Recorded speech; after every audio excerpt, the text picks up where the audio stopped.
নমস্কার বন্ধুরা, আমি সুব্রত হালদার। আজকে আবার একটি নতুন ভিডিও নিয়ে তোমাদের কাছে চলে এসেছি। তো আজকে আমি মাধ্যমিকের ভূগোলের ২ নম্বরে কি প্রশ্ন আসতে পারে সেটা নিয়ে আজকে আমি আলোচনা করব।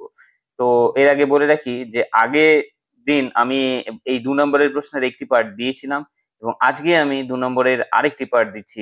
এইগুলো নিয়েই তোমাদের কিন্তু পরীক্ষায় যেই ২ নম্বরগুলো আসার সেগুলো পেয়ে যাবে তোমরা। আর তার সঙ্গে বলে রাখি এখান থেকে কিন্তু তোমরা ১ নম্বরেরও প্রশ্নও পেতে পারো। তাই এই প্রশ্নগুলো খুব গুরুত্ব সহকারে তোমরা পাঠ করো। তো আমি আমার এই ভিডিওটি শুরু করার আগে তোমাদের কাছে একটি অনুরোধ রাখতে চাই। তোমরা অবশ্যই আমার এই চ্যানেলটিকে সাবস্ক্রাইব করে দিও যারা নতুন রয়েছো। আর ভিডিওটা যদি ভালো লাগে লাইক ও কমেন্ট করে দিও। কোনো প্রশ্ন জানার থাকলে তোমরা কমেন্ট করে জানিও। তো শুরু করা যাক। আজকে আগের দিন যতটা আলোচনা হয়েছিল তারপর থেকে শেষ আমি বর্জ্য ব্যবস্থাপনার প্রশ্নগুলো বলেছিলাম। তো আজকে আমরা ভারত সম্বন্ধে আলোচনা করব। ভারতের প্রাকৃতিক অর্থনৈতিক পরিবেশ থেকে কি প্রশ্ন আসতে পারে সেটাই আলোচনা করব। তো দেখা যাক ভারতের প্রাকৃতিক পরিবেশ থেকে কি প্রশ্নগুলো খুব গুরুত্বপূর্ণ সেগুলো আমি বলছি দেখো। তাহলে প্রথম প্রশ্ন কি? ডেকান ট্র্যাপ কি? মরুস্থলী বলতে কি বোঝো? কর্ণাটক মালভূমির দুটি ভূপ্রাকৃতিক অংশের নাম লেখো। মালনাদ অঞ্চল বলতে কি বোঝো? ভারতের দুটি জলবিভাজিকা অঞ্চলের নাম লেখো। ময়দান বলতে কি বোঝো? কচ্ছের রণ কি? কয়াল বলতে কি বোঝো? জেট বায়ু কাকে বলে? ল্যাটেরাইট ও লোহিত মৃত্তিকার পার্থক্য লেখো। মৌসুমী বিস্ফোরণের সংজ্ঞা দাও। পশ্চিমী ঝঞ্ঝা কাকে বলে? লুও আঁধি কি? সমোন্নতি রেখা চাষ কাকে বলে? তারপর হচ্ছে বৃষ্টির জল সংরক্ষণের দুটি উদ্দেশ্য লেখো। কৃষি বনসৃজন বলতে কি বোঝো? সামাজিক বনসৃজন কাকে বলে? সামাজিক বনসৃজনের দুটি উদ্দেশ্য উল্লেখ করো। বহুমুখী নদী পরিকল্পনা কাকে বলে? ১৯ রয়েছে সামাজিক বনসৃজনের দুটি সুবিধা উল্লেখ করো। কোন দুইটি নদী মিলিত হয়ে গঙ্গা নদীর সৃষ্টি হয়েছে? করমণ্ডল উপকূলে বছরে দুবার বৃষ্টিপাত হয় কেন? এল নিনো ও লালিনার পার্থক্য লেখো। তো এইটা হলো ভারতের প্রাকৃতিক পরিবেশে কি ধরনের প্রশ্ন আসতে পারে। তারপরে যেটা আসছে দেখো, ভারতের অর্থনৈতিক পরিবেশ থেকে কি প্রশ্ন আসতে পারে। জীবিকা সত্তা ভিত্তিক কৃষি কাকে বলে? উদ্যান কৃষি ও হর্টিকালচার কাকে বলে? খারিফ ফসল ও জাহিদ ফসল কাকে বলে উদাহরণ?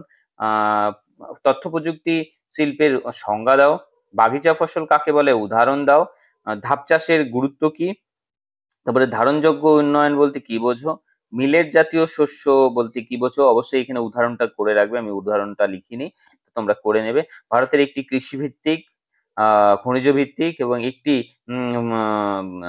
বনজ ভিত্তিক শিল্পের নাম লেখো। ধাপ চাষের সংজ্ঞা দাও। বাণিজ্যিক ফসল কি? বিশুদ্ধ অবিশুদ্ধ কাঁচামালের সংজ্ঞা, সংজ্ঞা তো পড়বে, তার সঙ্গে পার্থক্য লেখো। আচ্ছা, পণ্যসূচক কি? বিশুদ্ধ কাঁচামাল বলতে কি বোঝো? উত্তর পশ্চিম করিডোর কি? দক্ষিণ পশ্চিম করিডোর কি? উত্তর পশ্চিম করিডোর কি? দক্ষিণ পশ্চিম করিডোর কি? পূর্ত শিল্প বলতে কি বোঝো? তারপর হচ্ছে অনুসারী শিল্প কাকে বলে? আধুনিক শিল্পদানও কাকে বলে? সংযোগ ভিত্তিক শিল্প কাকে বলে? আউটসোর্সিং কাকে বলে? উদীয়মান শিল্প কাকে বলে? পাঞ্জাব ও হরিয়ানা অঞ্চলে কৃষি উন্নতির দুটি সুফল লেখো। ভারী ইঞ্জিনিয়ারিং শিল্পের সংজ্ঞা দাও। বহুমুখী নদী পরিকল্পনার সংজ্ঞা দাও। শিকড় আলগা শিল্প বলতে কি বোঝো? ধারণযোগ্য উন্নয়ন কাকে বলে? সোনালী ও হীরক চতুর্ভুজ কাকে বলে? তো এই ধরনের প্রশ্নগুলো রয়েছে অর্থনৈতিক পরিবেশ থেকে। তারপরে দেখো উপগ্রহ চিত্র ও ভূবৈচিত্র সূচক মানচিত্র থেকে কি ধরনের প্রশ্নগুলো আমরা করব। জিও স্টেশনারি উপগ্রহ কি? দূর সংবেদন কি? উপগ্রহ চিত্র বলতে কি বোঝো? ভূবৈচিত্র সূচক মানচিত্রের সংজ্ঞা দাও। ভগ্নাংশ সূচক স্কেলের ব্যবহার উল্লেখ করো। মিলিয়ন সিট বলতে কি বোঝো? দূর সংবেদন সংজ্ঞা দাও। আর সূর্য সমলয়ী উপগ্রহ কাকে বলে? ছদ্মরং কাকে বলে? তারপরে পিক্সেল কি? ডিগ্রি সিট কাকে বলে? নিউ সিরিজ সিট কাকে বলে? সক্রিয় ও নিষ্ক্রিয় সেন্সর কাকে বলে? বিবৃতি সূচক স্কেল ও রৈখিক স্কেল কাকে বলে? এদের ব্যবহার লেখো। তো এই কটি প্রশ্ন কিন্তু আমরা এখান থেকে খুব গুরুত্বপূর্ণ ভাবে পড়বো। তো এটা শুধুমাত্র ২ নম্বর নয়, ১ নম্বরের জন্যও অনেক প্রশ্ন গুরুত্বপূর্ণ রয়েছে। তাই তোমরা কিন্তু ওগুলো পড়তে ভুলে যেও না।